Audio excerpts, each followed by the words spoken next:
Salut à toi, c'est Gianni, bienvenue dans ce nouvel épisode d'Odyssée. Imaginons la situation suivante aujourd'hui autour de 3 prérequis. Le premier, tu es un coach qui est prêt à se lancer, à vivre de ce métier, ou bien c'est peut-être déjà le cas et tu souhaites évoluer vers de meilleurs résultats. Deuxième prérequis, tu as ton propre compte. Ce n'est pas une entreprise qui t'embauche, tu te lances dans l'entrepreneuriat en créant ton propre chemin. Et troisième prérequis, tu es motivé pour avancer dans ce brouillard, en ayant conscience que tu ne te lances pas sur le chemin le plus facile. Tu es prêt à travailler, à échouer, à te remettre en question, à te relever. J'aimerais te partager aujourd'hui 5 distinctions que je considère être fondamentales et qui ont pour objectif de te faire réfléchir sur la vision que tu as du coaching et de l'accompagnement de coaching. 5 distinctions, 5 différences entre deux mondes. Dans le premier, en le disant assez franchement, celles et ceux qui galèrent. Dans le second, celles et ceux qui se donnent une réelle chance d'évoluer. En coaching, lorsque notre but est de faciliter la prise de conscience, on peut utiliser des métaphores, on peut raconter des histoires, on peut également utiliser des distinctions en faisant opposer deux mondes différents pour faire émerger des perspectives nouvelles sur des challenges que l'on peut avoir. Et c'est ce que je vais faire aujourd'hui avec toi. Comme toujours, garde ce qui te parle, garde ce qui te challenge, n'hésite pas à jeter tout le reste. Et si une porte s'ouvre pour toi dans ce contenu, n'hésite pas à me le partager, on aura de nombreux moyens d'ouvrir cette porte encore un peu plus. La première distinction que j'aimerais te partager est celle entre les notions d'attente et les notions d'accord. Dans notre vie en général, on vit dans un monde d'attente, c'est-à-dire qu'on fait des hypothèses sur comment les choses devraient se passer, et dans chaque situation, on s'attend à ce que quelque chose se produise. Nos attentes sont profondément basées sur nos croyances, c'est ok d'avoir des attentes, mais ça devient dangereux lorsqu'une tierce personne entre en jeu. Si inconsciemment j'attends quelque chose de quelqu'un, et que cette chose ne se produit pas, ça peut devenir le point de départ d'une situation qui peut mal tourner. Incompréhension, déception, colère, etc., etc. Le monde d'attente, le monde de la supposition est un monde dans lequel des problématiques de relations surviennent en permanence. À l'inverse, on peut vivre dans un monde d'accord. Un accord, c'est une attente qui est partagée et validée par les deux parties. Dans une relation de coaching, on veut vivre dans un monde d'accord. On veut être clair sur ce qu'on attend de notre coaché et sur ce qu'il attend de nous.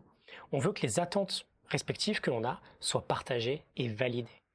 Vivre dans un monde d'accord dans nos relations, c'est vivre dans un monde dans lequel il y a de la clarté, dans lequel les relations sont solides, sincères, vulnérables, mais ouvertes.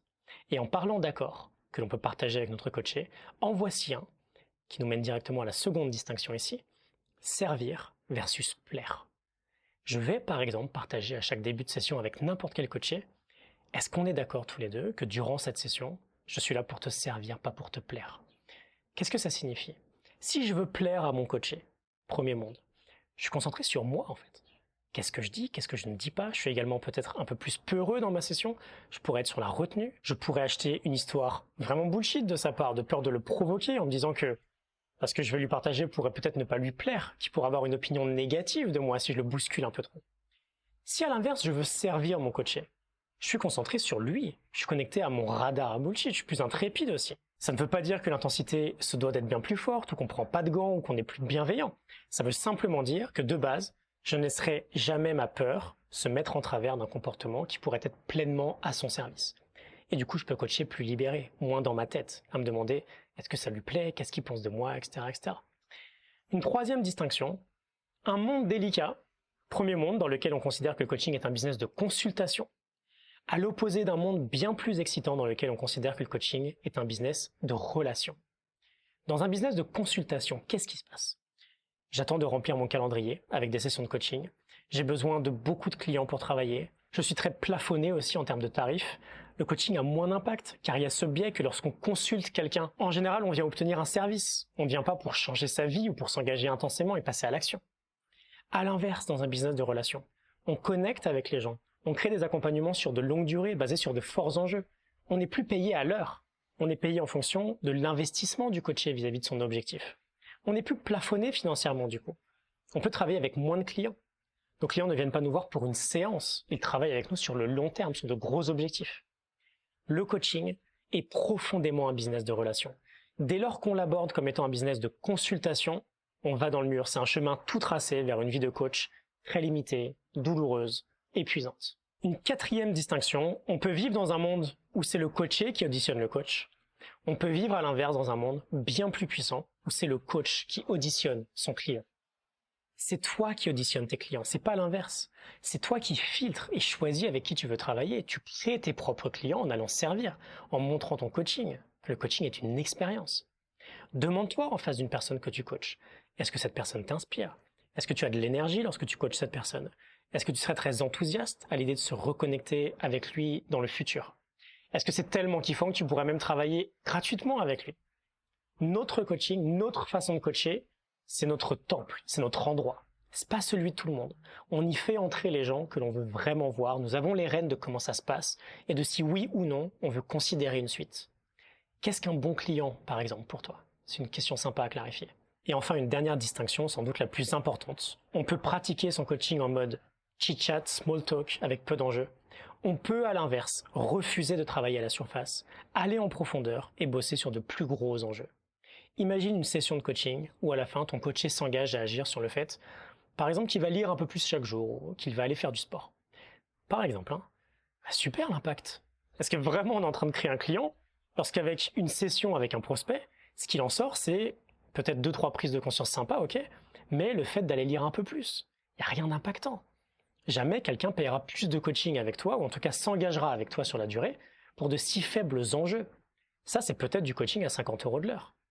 À l'inverse, challengeons l'objectif de notre coaché. C'est à nous d'extraire de lui un objectif encore plus fort, un rêve encore plus fort, une problématique avec beaucoup plus d'enjeux, sur lequel passer un peu de temps pour lui aura beaucoup plus d'impact. Soyons un coach dont on sait avec le temps qu'avec nous, on va en profondeur, on est là pour du vrai boulot. Challengeons l'objectif, d'une part, et challengeons l'action, l'engagement en fin de session.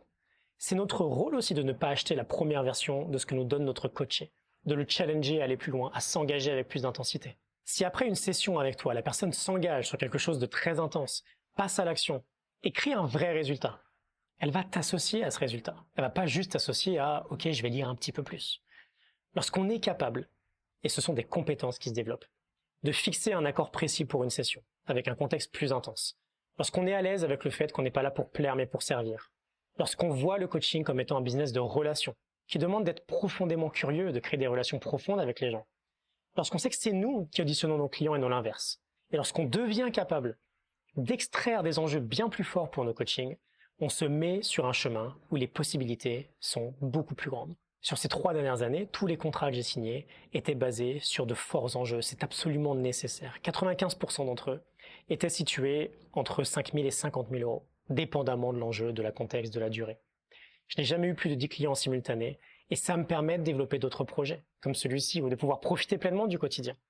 C'est possible, notamment en vivant dans ce deuxième monde, un monde où il y a moins de concurrence. Il y a toujours autant d'efforts à fournir, bien sûr, mais un monde dans lequel, au moins, on se donne une chance de pouvoir vivre de ce métier. Si des éléments te parlent aujourd'hui, viens faire ce challenge de 7 jours pour transformer ton coaching. Je t'emmène beaucoup plus loin que ce qu'on a pu voir ici en quelques minutes. Tu as le lien en description. Je t'assure que tu ne veux absolument pas le manquer. Je te retrouve dans le challenge. Je te retrouve également la semaine prochaine, même jour, même heure. Excellente semaine à toi. À très bientôt.